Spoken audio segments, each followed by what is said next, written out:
Bonsoir à toutes et à tous. Bienvenue à notre réunion de prière et de lecture du 23 février 2023. On a observé que de nombreux adeptes de sectes prétendues chrétiennes n'avaient pas hésité à accepter l'injection du poison, sachant que cette démarche politique consistait à marquer du sceau de la bête les individus. Cela paraît étrange de leur part. En effet, à travers de nombreux petits ouvrages, ils ont annoncé le 666 comme étant le chiffre de la bête. Sous-entendu, la bête de la politique.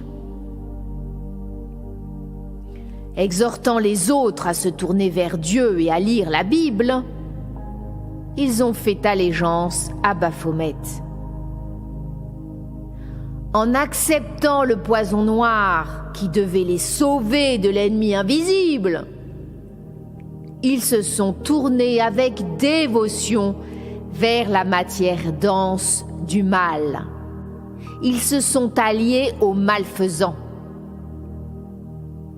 Critiquant ceux qui ont préféré garder l'espoir en Dieu pour les sauver, ils se sont comportés comme des collaborateurs du mal.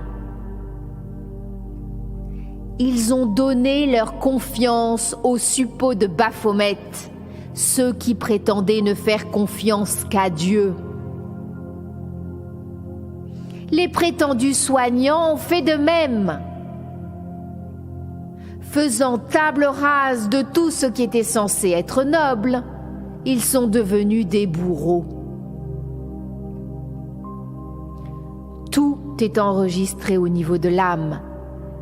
Rien ne peut être caché. Ainsi, s'ils échappent à la justice humaine, ils n'échapperont pas à la justice divine. Point n'est besoin d'un tribunal. C'est leur âme immortelle qui en fera l'office. Et c'est dans les bas-fonds des enfers qu'ils vont se retrouver avec leurs complices. La repentance sera longue pour cela. Ils ne pourront pas se cacher derrière les ordres de leurs supérieurs. Leur conscience leur appartient.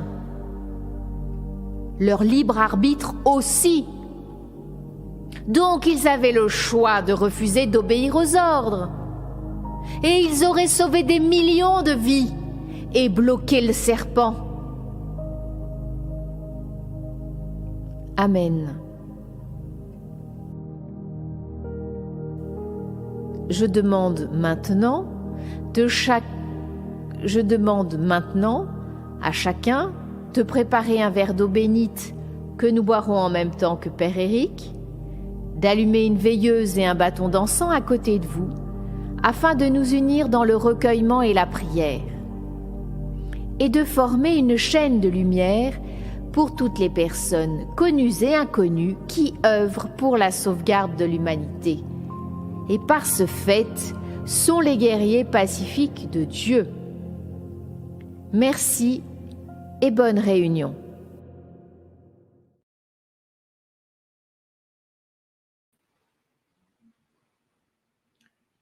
Mes amis, partageons nos protections et unissons-nous dans la prière. Que la flamme de cette bougie illumine le cœur de tous les hommes. Amen.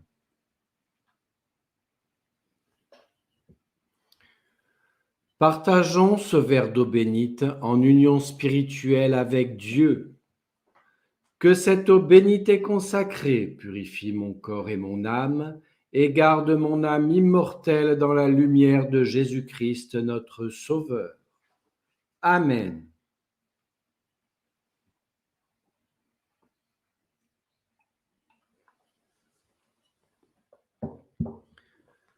Gardez près de vous votre bouteille en cas de besoin, si vous ressentez du froid, des picotements ou une sorte d'angoisse qui vous pousse à arrêter le live. Lorsque nous prions le Notre Père, C'est pour toute l'humanité que nous prions. Nous exhortons Dieu à nous donner notre nourriture terrestre, mais aussi notre nourriture spirituelle, afin de nourrir notre âme. Nous sollicitons sa volonté sur la terre afin que nous puissions vivre dignement, sans souffrance, l'expérience de la réincarnation. Mais nous lui demandons aussi d'user de sa volonté pour diriger notre âme là où elle pourra encore grandir en conscience lorsque nous nous désincarnerons. La transmutation alchimique par la volonté de notre Père divin ne peut se réaliser sur terre que par l'élévation de la conscience. Il est douloureux de constater à quel point la matérialité l'emporte sur la spiritualité.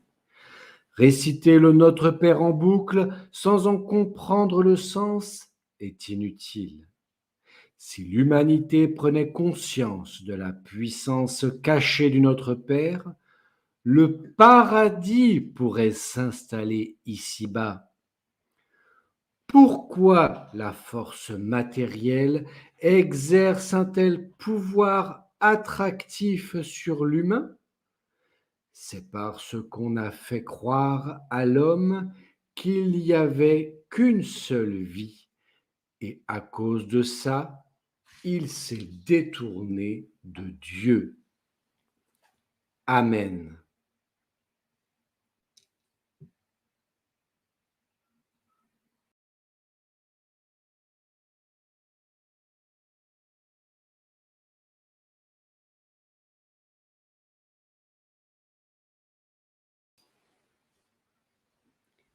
Je te salue, Seigneur, mon Dieu et mon Maître vénéré. En toi, j'ai mis ma confiance. J'honore ta présence discrète. Je sais que tu es tout près de moi. Je me fonds dans ton amour. Je résiste aux passions funestes. Je rejette les pouvoirs du mal. Je soigne mon corps. Je nourris mon âme par ta présence. J'avance sur le chemin de la paix. Je construis l'avenir en me révélant à moi-même. Sous le crayon de mes projets, tout se réalisera selon ta volonté. Amen.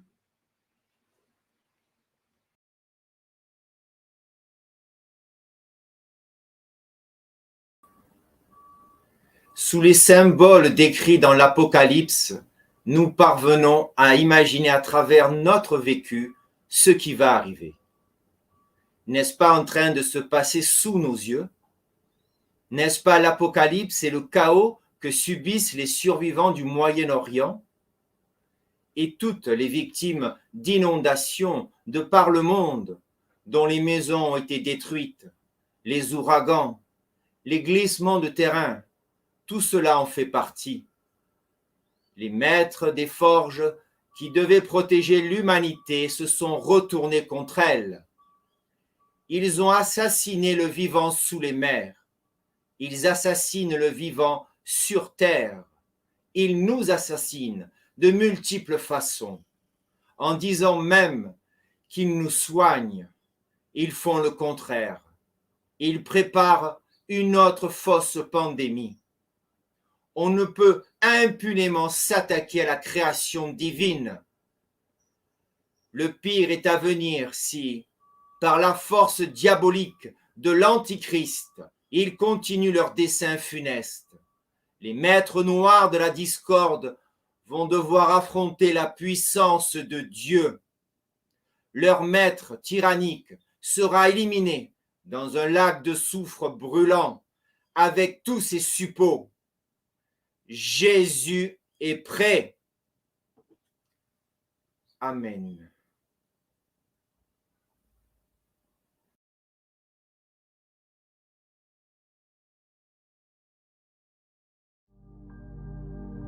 Pour tous ceux qui ont refusé la marque du Baphomet, il sera plus facile de s'adapter au changement.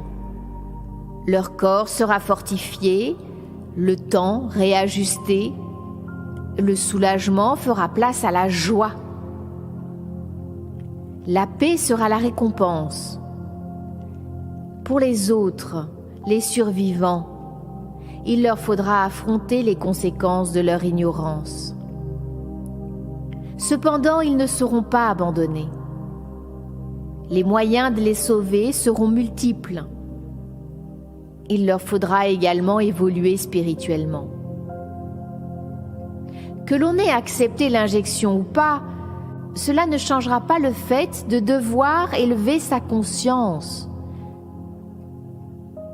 Même ceux qui, aujourd'hui, pensent avoir mérité la récompense et se croient supérieurs aux victimes de la peur, le test se fera. L'orgueil, l'appât du gain, l'égoïsme ne pourront pas être tolérés à l'aube du renouveau de l'humanité. Nul ne pourra cacher ses sentiments. C'est pour cela qu'il est nécessaire, avant que les cloches ne sonnent à nouveau, de bien comprendre ce qui était annoncé. Pourquoi les chrétiens khazars romains ont empêché les gens de développer leurs dons et talents multiples? C'est pour les empêcher de voir la vérité. C'est pour les bloquer afin qu'ils n'utilisent pas leur libre arbitre. À présent, nombreux réalisent que développer sa médiumnité est un devoir spirituel. Ce développement passe par la prise de conscience. C'est au-delà du mental. Êtes-vous prêt à faire des efforts? Amen.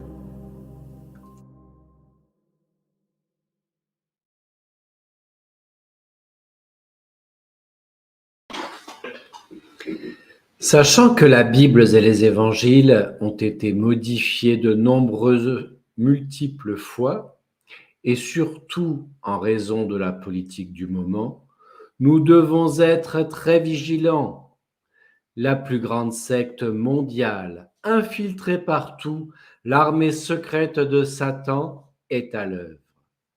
Les membres les plus haut placés, ceux qui ne se montrent jamais, reçoivent eux-mêmes leurs ordres des non-humains qui nous gouvernent depuis des milliers d'années.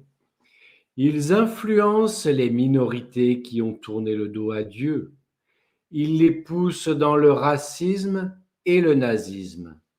Il suffit de voir les reportages sur les 150 séismes du Moyen-Orient eux-mêmes pour comprendre à quel point l'Apocalypse leur est utile.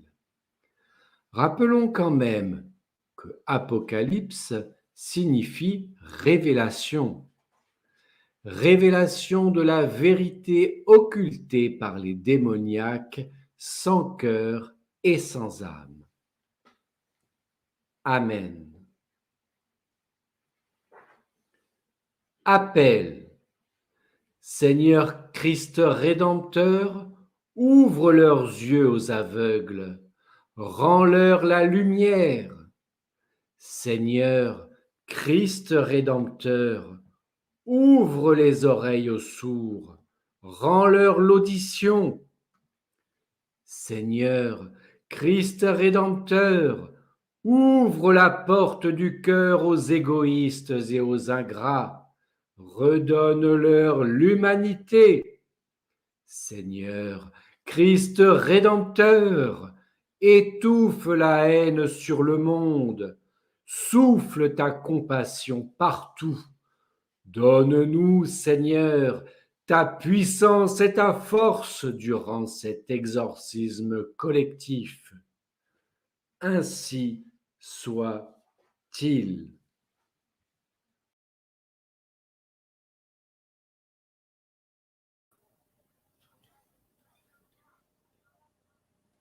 Seigneur tout-puissant et éternel, que ta miséricorde se répande partout dans le monde.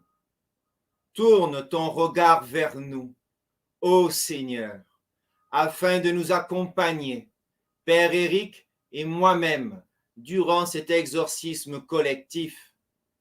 Que nos frères et sœurs en Christ soient protégés, vivifiés et exaltés par les ondes bénéfiques que tu nous transmets. Amen. Exorcisme.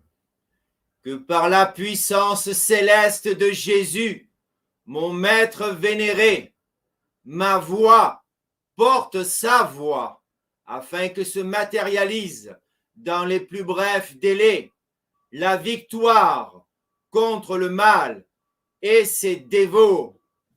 Ainsi soit-il. Moi, Padre Bruno, au nom de Jésus le Christ, j'enlève le voile de l'ignorance qui obscurcit le monde. Je délie les langues des dévots de Satan afin que la vérité se diffuse partout. J'exhorte les foules à ne plus suivre les parasites des syndicats qui les détournent de la vérité.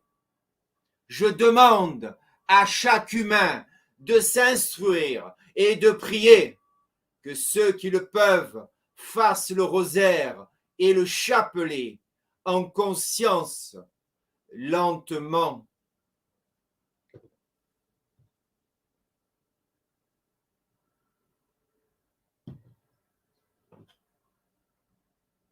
Au nom de Jésus le Christ, je casse les mensonges du Baphomet, je casse les mensonges des médias, je casse les mensonges du nouvel ordre mondial satanique, que les vipères soient identifiées afin que les peuples puissent les reconnaître, que les marchands de peur se dénoncent eux-mêmes, entre eux, que les bourreaux qui ont injecté la semence de Lucifer dans les faux vaccins soient identifiés, arrêtés et jugés avant que l'heure de la vengeance arrive, que les injectés se réveillent et comprennent les dangers, qu'ils se retournent contre ceux qui les ont poussés dans le piège de Satan.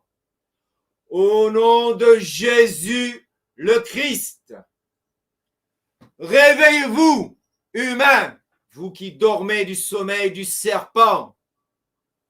Réveillez-vous, soldats, qui sans le savoir servez les cohortes du serpent. Réveillez-vous, les prêtres et les nonnes, qui sans le savoir servaient l'armée du Baphomet. Au nom de Jésus le Christ, fuyez toutes parties adverses. Fuyez tous les humains maléfiques qui avaient vendu votre âme au Baphomet. Fuyez tous, vous qui avez renoncé à votre humanité en vous amputant de vos attributs sexuels. Le monde n'a pas besoin de vous. Le monde demande la paix. Le monde a besoin d'amour. Que ce message que je lance au nom de l'humanité terrestre soit inscrit à jamais dans les spirales du temps et des cieux. Au nom du Père, de la Mère, du Fils, par la puissance du Saint-Esprit, ainsi soit-il.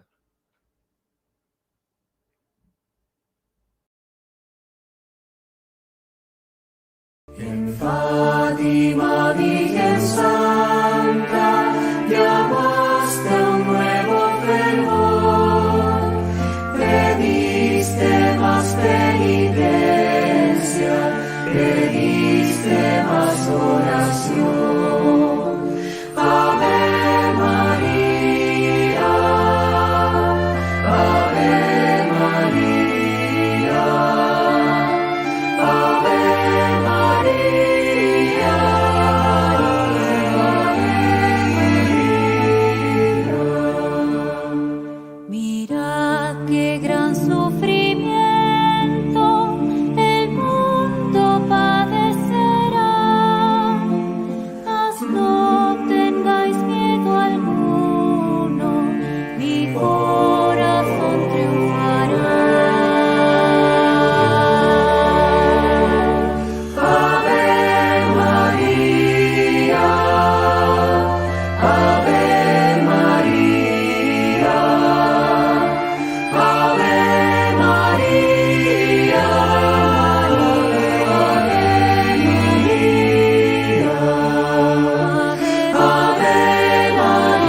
Prière à Marie. Je te demande au nom de tous les humains de ramener la paix dans les familles, d'intervenir auprès des foules pour que chacun retrouve l'espérance. Éloigne de nos vies tout ce qui est inutile. Inverse les fausses valeurs tyranniques. Rétablis la justice sur terre. Efface les utopies satanistes. Gomme les folies établies sur le sexe. Nourris les peuples par ton amour. Neutralise les vagues de haine. Répands l'amour sur l'humanité. Ô Marie, bienfaitrice pour tous les humains, que ta puissance céleste s'abatte sur le serpent et que ta compassion illumine le monde. Amen.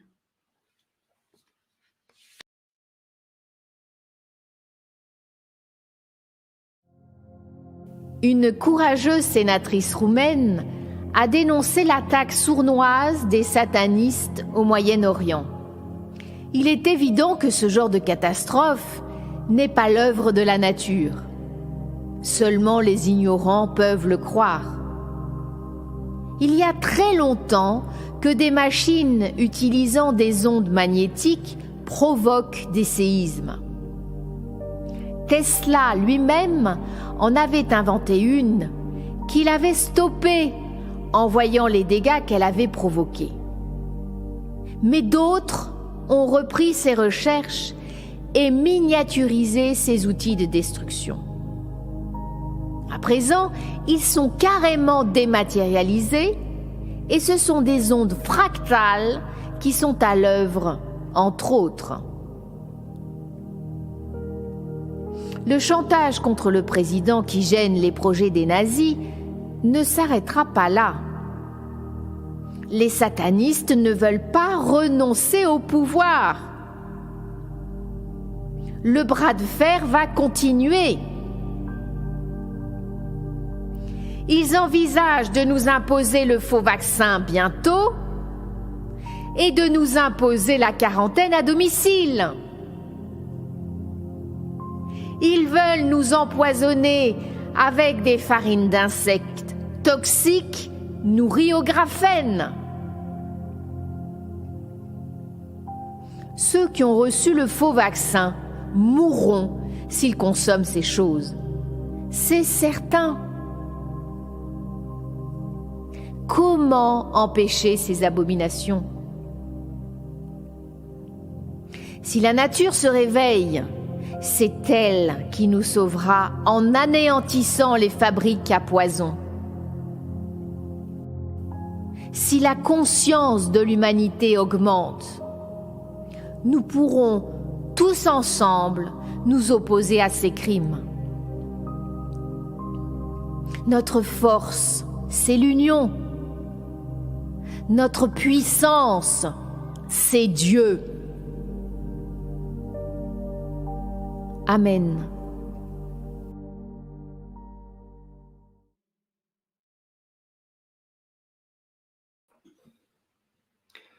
Le mercredi des Cendres, ce 22 février, marque l'entrée en Carême.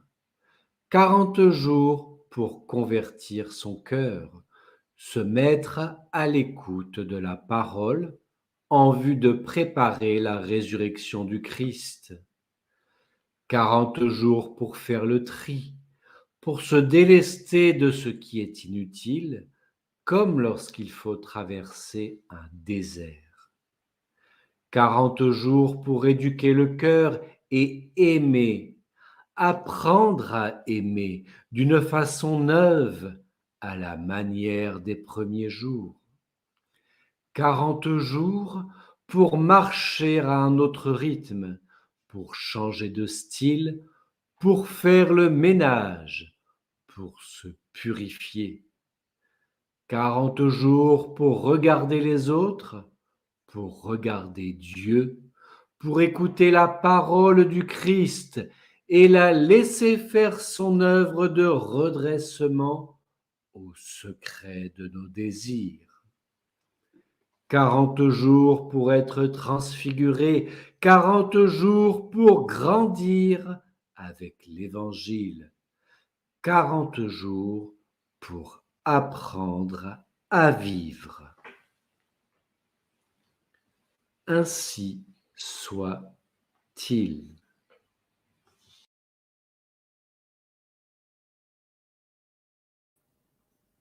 Prière. Seigneur Christ, Rédempteur de l'humanité, libère les âmes englouties dans les marécages putrides, satanistes. Libère l'âme des humains endormis. Réveille en eux la volonté de résister aux attaques sournoises, abominables. Stimule leur soif de vivre et l'amour pour la nature.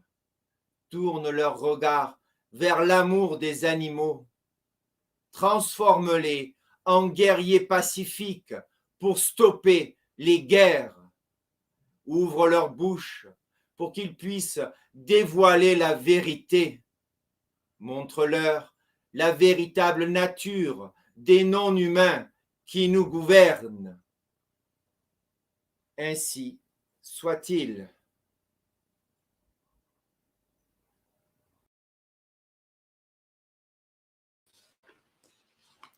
Supplique. Nous élevons nos voix vers toi, Seigneur. Nous tournons nos regards vers toi, Seigneur. Nous rassemblons les humains sous ton manteau d'amour, ô Marie. Nous pardonnons à ceux qui sont dans l'ignorance. Nous dénonçons les serviteurs du chaos.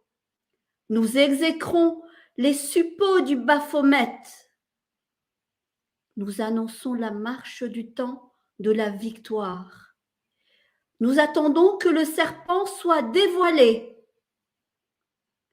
Nous savons que les forces de vie sauveront l'humanité et que sous ton talon, ô Marie, tu écraseras la tête de Lucifer. Amen.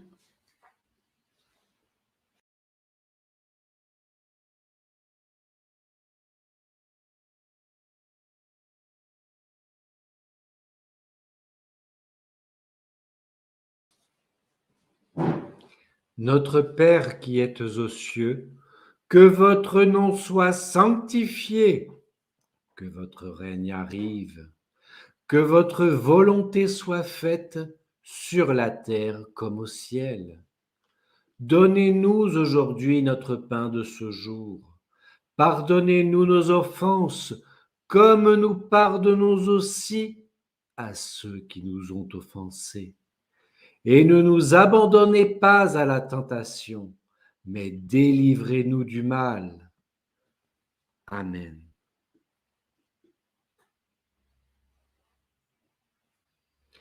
Je vous salue Marie, pleine de grâce, le Seigneur est avec vous.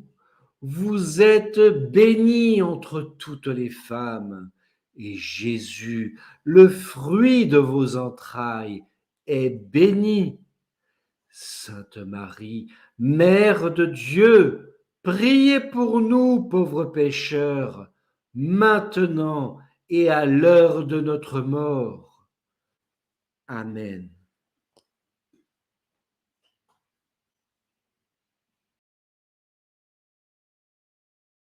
Ven Señor Jesús, Maranatha. Ven Señor Jesús, Maranatha. Ven Señor Jesús, Maranatha. Si ven pronto, Maranatha. Ven Señor Jesús, Maranatha. Ven Señor Jesús, Maranatha. Ven Señor Jesús, Maranatha. Si ven pronto, Maranatha. Viens Seigneur Jésus, Maranatha.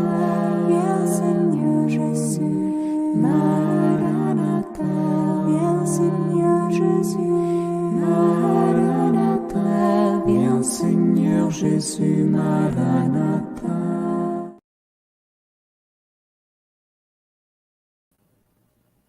Mes chers amis, chaque semaine, de nouvelles catastrophes annoncées par des films, pour la plupart, viennent semer la mort dans le monde.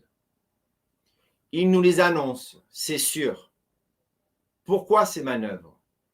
Ils le font pour amoindrir nos réactions lorsqu'ils passent à l'attaque, notre mental ayant été prévenu en quelque sorte, n'a pas la même puissance réactive. C'est comme si nous vivions un film, un rêve, un cauchemar.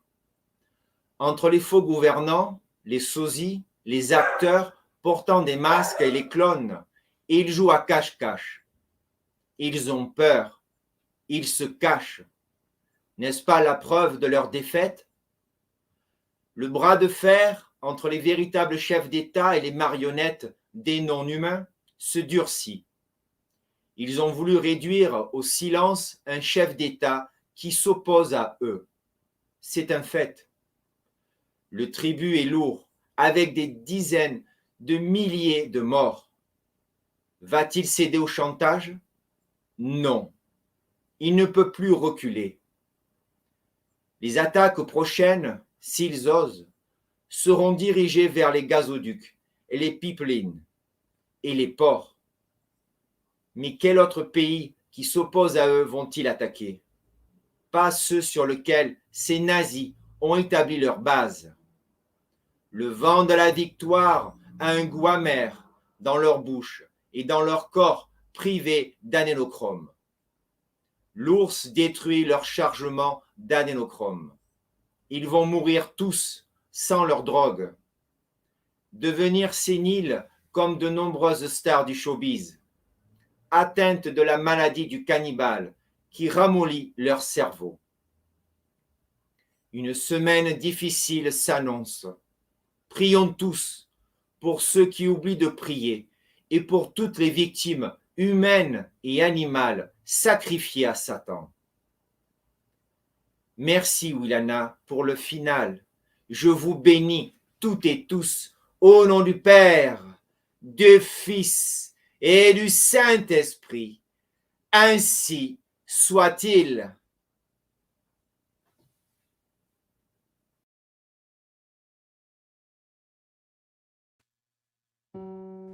Bonjour à toutes et à tous.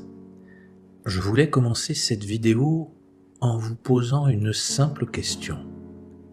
Est-ce qu'il vous est arrivé à un moment ou à un autre de votre existence, ou actuellement peut-être, de vous sentir perdu, et même désespéré? Malgré vos efforts, vous avez l'impression que rien n'avance, et que même, parfois pire, alors que vous essayez d'être le plus noble possible, d'autres gens, sans scrupules, ont des succès alors qu'ils sont malhonnêtes et méchants. Ces périodes sont des épreuves très difficiles, au point que nous nous remettions en question. Certaines voix viennent alors murmurer à nos oreilles en nous disant « Mais à quoi cela sert donc de continuer ton travail? Tu vois bien que ça ne sert à rien. Laisse-toi donc aller et profite. Pourquoi continuer à avoir un code d'honneur alors que personne n'en a plus? Pourquoi respecter les autres alors que personne ne te respecte? Au contraire, rends coup pour coup. » Avez-vous déjà entendu ce type de voix qui vient au moment où vous êtes le plus vulnérable, afin de vous inciter à tout laisser tomber et à plonger dans les abîmes? Lorsque nous sommes chancelants, ces voix semblent séduisantes, et nous pouvons nous dire qu'elles ont après tout raison. Où est donc la justice de Dieu? Est-ce que tout cela a vraiment du sens? Ne vaudrait-il pas mieux être comme ces matérialistes et se dire que tout n'est que hasard, et se laisser aller à ses pires penchants sous prétexte que cela ne change rien? Lorsque vous êtes à terre en vivant de difficiles épreuves, c'est justement là que vous pouvez faire la différence. Mais pour cela, il vous faut posséder des alliés qui vous aident et vous soutiennent. Il vous faut des outils qui vous permettent de faire la différence entre des voix sages et les voix du désespoir. Il vous faut des armes pour combattre ces ennemis intérieurs qui veulent vous dominer. Il vous faut vous souvenir de votre héritage divin afin de trouver la force de vous relever et de reprendre votre route sur le chemin de la lumière. C'est pour cela que je voulais vous parler aujourd'hui d'un psaume qui, vous allez le voir, est à la fois une aide, un allié et un outil des plus efficaces. Je vais commencer par le lire pour celles et ceux qui ne le connaissent pas. Il s'agit du psaume 91. Celui qui demeure sous l'abri du Très-Haut repose à l'ombre du Puissant. Je dis à l'Éternel, mon refuge et ma forteresse, mon Dieu en qui je me confie. Car c'est lui qui te délivre du filet de l'oiseleur, de la peste et de ses ravages. Il te couvrira de ses plumes et tu trouveras un refuge sous ses ailes. Sa fidélité est un bouclier et une cuirasse. Tu ne craindras ni les terreurs de la nuit, ni la flèche qui vole le jour, ni la peste qui marche dans les ténèbres, ni la contagion qui frappe en plein midi. Que 1000 tombent à ton côté et 10 000 à ta droite, tu ne seras pas atteint. De tes yeux seulement tu regarderas et tu verras ce que produit la méchanceté, car tu es mon refuge, ô Éternel. Tu fais du Très-Haut ta retraite. Aucun malheur ne t'arrivera, aucun fléau n'approchera de ta tente, car il ordonnera à ses anges de te garder dans toutes tes voies. Ils te porteront sur les mains, de peur que ton pied ne heurte contre une pierre. Tu marcheras sur le lion et sur l'aspic, tu fouleras le lionceau et le dragon. Puisqu'il m'aime, je le délivrerai, je le protégerai puisqu'il connaît mon nom. Il m'invoquera et je lui répondrai. Je serai avec lui dans la détresse, je le délivrerai et je le glorifierai.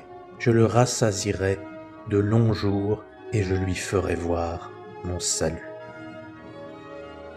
Ce psaume nous indique beaucoup de choses et il peut devenir une arme extrêmement puissante pour combattre tous ceux qui voudraient nous soumettre à leurs projets machiavéliques. En commençant par nos pires ennemis, nos pensées et nos sentiments obscurs et destructeurs. Il n'est pas dit que nous serons épargnés par les épreuves, car toutes et tous dans notre vie, nous devrons faire face à des moments difficiles où l'espoir semble perdu. Mais il est dit qu'à la fin, le Seigneur nous accueillera dans la lumière. Une majorité d'humains lira ce psaume et passera son chemin, un peu comme une poule qui aurait trouvé un diamant.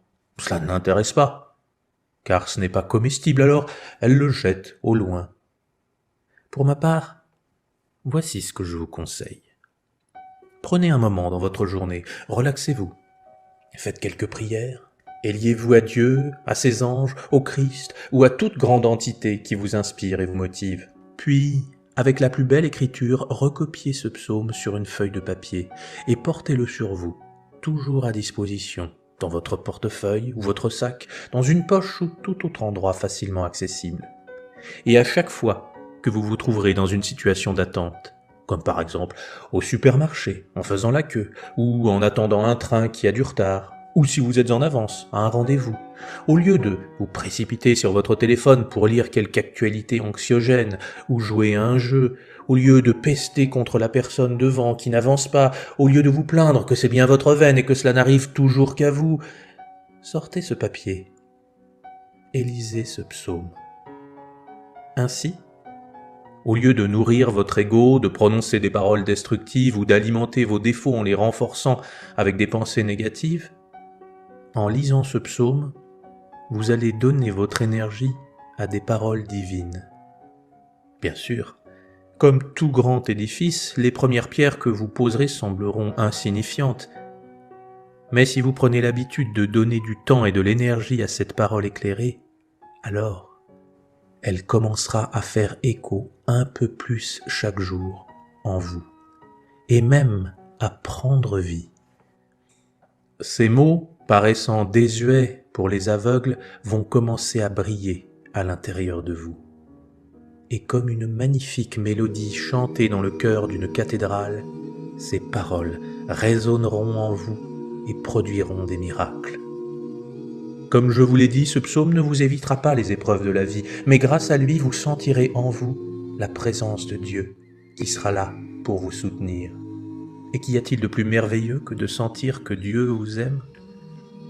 Souvenez-vous le moment le plus intense de votre vie, celui où vous avez senti le plus de joie, le plus d'amour. Eh bien, cet instant si bouleversant n'est rien par rapport à l'amour divin. Car son amour est si puissant, si extraordinaire, qu'il ne nous est pas possible encore de le concevoir. Alors imaginez donc, même si vous vivez un moment de solitude extrême, même si vous êtes trahi par vos amis, même si vous êtes sali par des gens perfides, tout cela sera inefficace si vous ressentez l'amour de Dieu en vous. Si vous avez fait du Très-Haut votre forteresse. Et la lecture de ce psaume vous permettra de comprendre que jamais Dieu ne vous a abandonné et ne vous abandonnera, qu'il sera toujours là avec vous, même lors des pires moments. Alors, si des esprits ténébreux viennent vous plonger dans l'obscurité totale en pensant que vous allez capituler, la lumière divine jaillira de vous et vous garderez la tête haute, car Dieu est avec vous. Personne ne pourra vous l'enlever, car vous êtes des filles et des fils de Dieu, quoi qu'il advienne, sauf si vous décidez de l'oublier. Alors que notre monde s'apprête à subir de terribles épreuves, un grand nombre d'humains va plier le genou devant les forces des ténèbres. Mais vous, mes amis, si vous faites résonner les paroles de Dieu en vous, si vous prenez conscience de l'amour qui vous est porté, si vous faites de Dieu votre lieu de retraite, personne ne pourra jamais vous faire céder. Lorsque vos adversaires viendront pour vous mettre à terre, peut-être vous saliront-ils, peut-être vous isoleront-ils, peut-être vous feront-ils du mal, mais au final, comme il est dit dans le psaume, « Je serai avec lui dans la détresse, je le délivrerai et je le glorifierai. » Eh bien, sachez que toujours la justice divine sera rendue. Quand? Nous ne le savons pas. Et ce ne doit pas être notre préoccupation. Peut-être pensons-nous qu'à notre échelle elle n'existe pas, mais sachez bien qu'aucun mal ne reste jamais impuni. Et vous serez tellement fort et puissant avec Dieu à vos côtés que vos ennemis ne pourront que capituler devant la parole divine qui jaillira de vous. Et ce sont eux qui finiront d'eux-mêmes par s'agenouiller devant vous. Alors, décidez-vous, dès aujourd'hui, à vous relier à Dieu et lutter avec lui contre vos ennemis intérieurs qui sont bien pires que vos ennemis extérieurs. Faites honneur au Verbe divin dont vous êtes les enfants. Gloire à Dieu.